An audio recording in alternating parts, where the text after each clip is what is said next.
हिंदी दिवस हमारी पहचान और गौरव का प्रतीक। आज 14 सितंबर को हम सब हिंदी दिवस मना रहे हैं। ये सिर्फ एक दिन नहीं, बल्कि हमारी पहचान, संस्कृति और गौरव का प्रतीक है। इस दिन हम उस भाषा का सम्मान करते हैं जिसने हमें आपस में जोड़ा है और हमारी भावनाओं को अभिव्यक्त करने का सशक्त माध्यम दिया है। हिंदी का महत्व। हिंदी सिर्फ भारत की राजभाषा नहीं, बल्कि दुनिया की सबसे अधिक बोली जाने वाली भाषाओं में से एक है। ये हमारी विरासत का एक महत्वपूर्ण हिस्सा है। ये भाषा सदियों से हमारे साहित्य, कला और संस्कृति का दर्पण रही है। तुलसीदास की रामचरितमानस से लेकर मुंशी प्रेमचंद की कहानियों तक हिंदी ने हमेशा भारतीय समाज की आत्मा को जीवंत रखा है। हिंदी दिवस क्यों मनाया जाता है?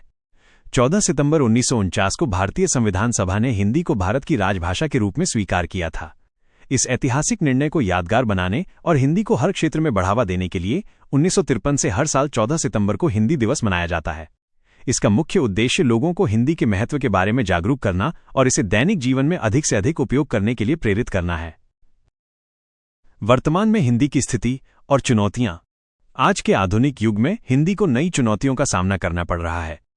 अंग्रेजी और अन्य विदेशी भाषाओं के बढ़ते प्रभाव के कारण कई बार हिंदी हाशिए पर जाती दिखती है। युवाओं में हिंदी के प्रति उदासीनता भी एक बड़ी चुनौती है। हालांकि ये भी सच है कि डिजिटल युग में हिंदी का प्रचार प्रसार तेजी से हो रहा है। इंटरनेट और सोशल मीडिया पर हिंदी सामग्री की मांग बढ़ रही है। विभिन्न तकनीकी कंपनियों ने भी हिंदी को अपने उत्पादों और सेवाओं में शामिल करना शुरू कर दिया है। यह एक सकारात्मक बदलाव है जो हिंदी के भविष्य को उज्ज्वल बनाता है। हमारा कर्तव्य। हिंदी दिवस मनाने का अर्थ सिर्फ एक दिन का उत्सव नहीं है।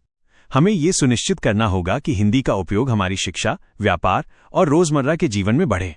हमें गर्व के साथ हिंदी बोलनी चाहिए और अपनी नई पीढ़ी को भी इस भाषा का महत्व समझाना चाहिए। आइए, इस हिंदी दिवस पर हम सब मिलकर हिंदी को सिर्फ राजभाषा नहीं, बल्कि राष्ट्रभाषा बनाने का संकल्प लें और इसे नई ऊंचाइयों तक ले जाने का प्रयास करें। जय हिंदी, जय भारत।